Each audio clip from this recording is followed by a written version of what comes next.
बोलो जयकारा, बोल मेरे श्री गुरु महाराज की जय। सौभाग्यशाली प्रेमी गुरुमुखो, जो संत महापुरुषों ने हमें नाम दिया है, ये नाम को हमने श्रद्धा और विश्वास के साथ इस नाम को जपना है, क्योंकि विश्वास ही सबसे बड़ी भक्ति है और प्रेम उससे भी बड़ी भक्ति है। प्रेम और विश्वास, जब हम प्रेम और विश्वास के साथ करेंगे तो हमारा जो मन है इसको पलट देना है, ये संसार की तरफ से हटा के भक्ति की तरफ लगा देना है, ताकि हम जिस परमात्मा को बाहर इधर इधर ढूंढ रहे हैं वो परमात्मा हमारे अंदर ही है। जो हमें उन्होंने नाम दिया है, वो नाम का मतलब यही है कि जो तू है वो मैं हूं।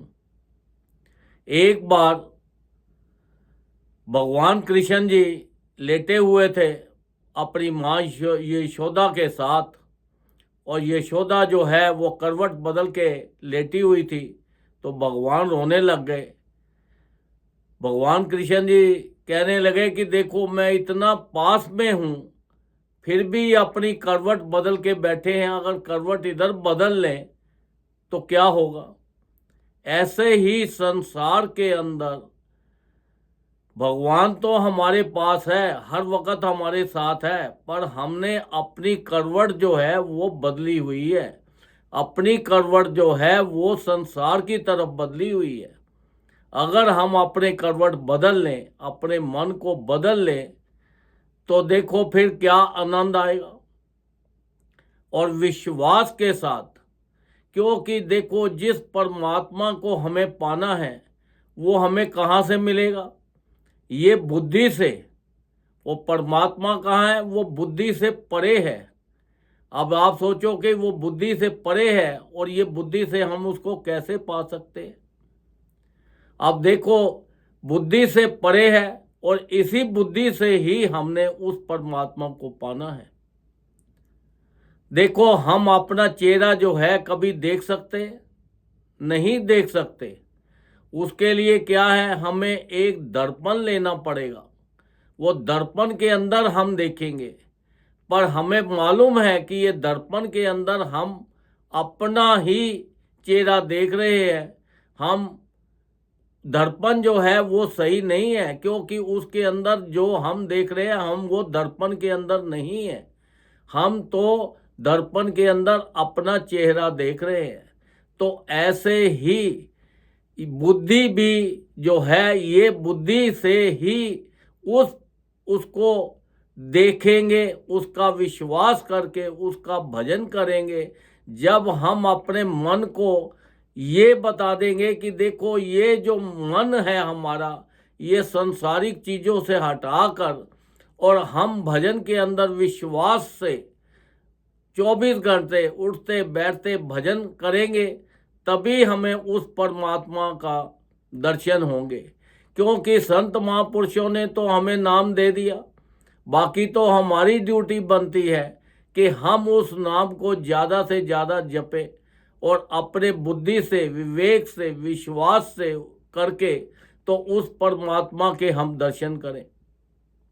क्योंकि हम नाम तो जपते जाते हैं पर उसका मतलब हम नहीं समझ पाते। हम कहते हैं कि नाम तो मिल गया। अब नाम तो मिल गया पर उसका मतलब भी समझना बहुत ज़रूरी है। तो ऐसे ही ये संसार जो है, ये संसार के अंदर अगर आपने परमात्मा को पाना है, अपने जीवन का लक्ष्य पूरा करना है, तो ये जो संत महापुरुषों ने हमें नाम दिया हुआ है, इस नाम को श्रद्धा और भावना से, विश्वास के साथ करना है। अब देखो एक बार एक आदमी संत महापुरुषों के पास गया और जाके वो टीचर के पास गया और कहने लगा कि देखो मेरा बेटा है, वैसे इसको पढ़ने की ज़रूरत नहीं है, ये संपन्न है हर तरह से, पर फिर भी मैं कहता हूँ कि आपकी चरण शरण में आकर ये थोड़ा सा पढ़ ले ताकि इसको 1-2 डिग्रियाँ मिल जाए। अब टीचर ने सोचा कि देखो जिसका बाप ये है तो बच्चा कैसा होगा। उन्होंने बोला ठीक है। अब 1 महीने के बाद वो आया और आके देखने लगा कि भैया मेरा बच्चा तो वह पूरा खूब अच्छी तरह पढ़ गया होगा। चलो 100 नंबर नहीं आएंगे तो 1 आध नंबर कम आ गया होगा, इतना तो पढ़ ही गया होगा। जब टीचर से आके पूछा कि भाई हमारा बच्चा कितना है, कहता जी आपका बच्चा बहुत ही बढ़िया है, बहुत ही अच्छा है, इसमें 100 में से 98 गुण हैं इसके अंदर। वो फिर बड़ा खुश हुआ, कहता है देखो 1-2 गुण तो सभी के अंदर होते हैं। फिर उसने पूछा भाई जो 1-2 इसके अंदर गुण कम है वो क्यों है। वो कहते हैं कि 98 गुण ये संपन्न है, पर 2 गुणों की इसके अंदर कमी है, 2 नंबर की। उन्होंने बोला वो कौन कौन सी है। कहते हैं 2 नंबर ये है कि एक तो इसके अंदर अपनी अकल बिल्कुल नहीं है, और दूसरी नंबर कम क्या है कि ये हमारी सुनता नहीं है। तो ऐसे ही संत महापुरुषों ने हमें इस काबिल तो बना दिया, भजन भी दे दिया, नाम भी दे दिया, सारा कुछ कर दिया, पर हमारे अंदर अपनी अकल तो है नहीं। और हम संत महापुरुषों ने जो हमें नाम दिया है, हम उनकी बात सुनते नहीं। हम चलाते अपनी मन मर्जी हैं। हम बोलते हैं कि नाम तो ले ही लिया है, बस ऊपर ऊपर से नाम ले लो और अपना दुनिया को दिखा दे कि भाई हम भजन बहुत करते हैं, पर भजन का मतलब जो है वो किसी को मालूम नहीं है। भजन जो होता है श्रद्धा और विश्वास के साथ और एकांत में होता है, शोर मचाकर नहीं होता। ये मन से श्वासों के साथ ही भजन होता है। जितना हम श्वासों के साथ करेंगे उस परमात्मा के साथ हमारी लिव लग जाएगी, तो फिर देखो परमात्मा के जो दर्शन हैं वो हमें अपने अंदर ही हो जाएंगे। तो देखो संत महापुरुषों ने तो हमारे ऊपर कृपा कर दी, पर हम इधर इधर के चक्कर में घूम रहे हैं, तो इसीलिए हम परेशान हैं। हर इंसान को देखो, कोई भी आपको 100% ऐसा इंसान नहीं मिलेगा जो सुखी होगा। क्योंकि वो सुखी इसीलिए नहीं है कि भजन भी करता है, नाम भी जपता है, सब कुछ करता है, पर उसके अंदर विश्वास नहीं है। वो संसारिक चीज़ों में फंसा पड़ा है। क्योंकि ये संसारिक चीज़ें जितनी भी हैं ये सारी की सारी ही दुखदाई है। देखने में हम बहुत खुश होते हैं कि धन हमारे पास बहुत आ जाएगा तो हम सुखी हो जाएंगे, हमारी शादी हो जाएगी तो हम सुखी हो जाएंगे, हम प्रॉपर्टी बना लेंगे तो हम सुखी हो जाएंगे, हम गाड़ी ले लेंगे तो हम सुखी हो जाएंगे, हमारा परिवार बहुत बढ़िया हो जाएगा तो हम सुखी हो जाएंगे। ये किसी भी संसार की जो कोई भी चीज़ ऐसी नहीं जो हमें सुख दे सके। ये तो हमें टाइम पास वाली बात है। परमात्मा ने ये जो संसार बनाया था, उन्होंने बोला जाओ इसका सुख लो। सुख तभी मिलेगा हमें जब हम परमात्मा को याद करेंगे, उसका विश्वास के साथ भजन करेंगे। तो देखो इतनी हमारे ऊपर कृपा है, क्योंकि फिर हमें ये मालूम पड़ जाएगा भजन करने से कि संसार के अंदर कोई भी चीज़ अपनी नहीं है। जब हम अपनापन महसूस करते हैं तभी हमें दुख होता है, और वरना हमें दुख नहीं होता। अब देखो संत महापुरुषों ने तो हमारे ऊपर अपार अपार अपार कृपा करके हमारे लिए इतने आसान तरीके बना दिए हैं। हमारे लिए 5 नियम बना दिए, श्री आरती, पूजा, सत्संग, सेवा, सिमरन और ध्यान। जो श्रद्धा सहित करे निश्चय हो कल्याण। इसके अंदर भी एक वर्ड डाल दिया है, श्रद्धा, विश्वास। विश्वास के साथ जो करेगा उसी को फायदा होगा। अगर दिखावटी ऊपर ऊपर से किया तो पूरा लाभ नहीं मिलेगा। जिस परिवार में ये 5 नियमों का पालन भी हो जाता है, उस परिवार में संसार की जितनी भी चीज़ें हैं, अन्न है, धन है, प्रॉपर्टी है, चीज़ें हैं, सब चीज़ों की किसी भी संसार के सुखों की कमी नहीं रहती। हर सुख वहाँ पे अपने आप चला जाता है।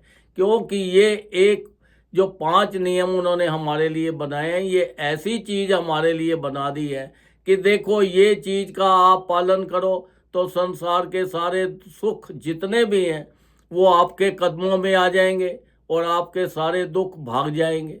तो देखो इतनी अपार कृपा की है संत महापुरुष फरमाते हैं हर जीव को कम से कम 2 घंटे रोज भजन करना चाहिए। देखो 24 घंटे हैं, हमारा एक एक श्वास कितना कीमती है। ये श्वास जो हमारा ऐसे जा रहे हैं, फिर भी देखो कितनी अपार कृपा की है संत महापुरुषों ने। उन्होंने फरमाया कि 24 घंटे में से कम 2 घंटे तो कर लो, 2 घंटे भजन जरूर करो। कहते हैं 2 घंटे कंटिन्यूस नहीं कर सकते तो 1-1 घंटा करके करो, 1-1 घंटा करके नहीं कर सकते तो आधा घंटा करके करो। अगर आपकी शरीर नहीं मानता तो लेट के कर लो, ट्रैवल कर रहे हो तो ट्रैवल में करो, उठते बैठते चलते फिरते हर वक्त उसका भजन करो विश्वास के साथ। तो देखो आपका जीवन में कल्याण ही कल्याण हो जाएगा, आप दुखों से दूर हो जाओगे, आप उस 84 लाख योनि से बच जाओगे। आपको जिस पर्पस के लिए शरीर ये मिला है आपका लक्ष्य पूरा हो जाएगा, क्योंकि संत महापुरुष साक्षात परमात्मा का रूप ही संसार के अंदर इंसान का रूप धारण करके आते हैं और वो आके जीवों का कल्याण करते हैं। वो तो हमारे ऊपर अपार कृपा कर रहे हैं, बाकी हमारी ड्यूटी बनती है। अगर हमें सुख चाहते हैं, हम संसार की मौज मस्ती मारना चाहते हैं, तो हमें ये जो भजन मिला है इसको तन से मन से धन से हर तरह से अपना इसको करना है।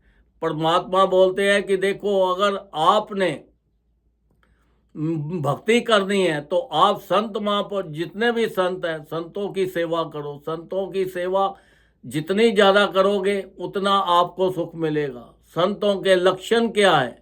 संत कोई भगवा चोला पहनने से संत नहीं बनते।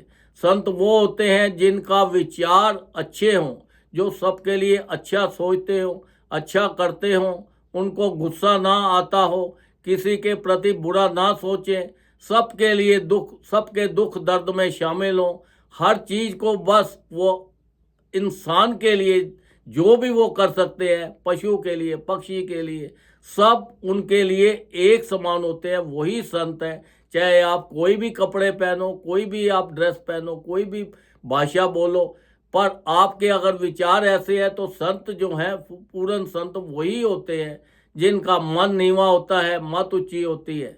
तो ये देखो संत महापुरुष तो इतनी बार बार कृपा हमारे ऊपर कर रहे हैं, तो हमारी ड्यूटी बनती है जो हमें उन्होंने नाम दिया हुआ है उस नाम को ज़्यादा से ज़्यादा जपे और अपने मन से अपनी बुद्धि से जो हमें चीज़ नज़र नहीं आती वो अपने ये भजन करके अपनी बुद्धि से उनका स्वरूप उनका रूप अपने मन में ध्यान करने से, ताकि हम उस लक्ष्य को प्राप्त कर सके, उनका भजन करके अपने जीवन का पूरा लाभ उठाए और संसार के भी सुख भोगे और परलोक के भी सुख भोगे। ये तभी मिलेंगे जो अगर हम उनके हुक्म में चलेंगे, उनके बनाए हुए नियमों का पालन करेंगे, ज़्यादा से ज़्यादा सत्संग सुनेंगे, सत्संग में जाएंगे, सबके लिए अच्छा सोचेंगे, किसी की निंदा बुराई चुगली कुछ नहीं करनी।